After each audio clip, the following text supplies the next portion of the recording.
这款 TIG 315，哎，等，那个模仿枪。这款 TIG 315的供电是220、380，这个是转到上边是压弧焊，转到下边是手工焊。接头这款是接地线的，这个是焊枪的开关焊枪，这款是手工焊。左边那个旋钮是干嘛？这个是压弧焊的时候是一个时间调整延期的时间，1秒到10秒。你试一下调整。啊？你试一下调整一下。为什么它那个速显屏还是197？速显屏是电流调节。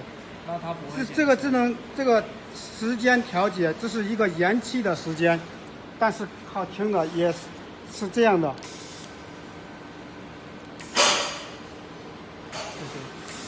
它速显版那边不会显示的。不会显示的。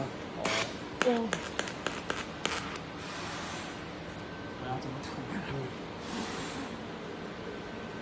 你试一下调给一下。啊？电流旋钮的连扭一个。这是压弧焊的时候调整电流大小。行了，这样。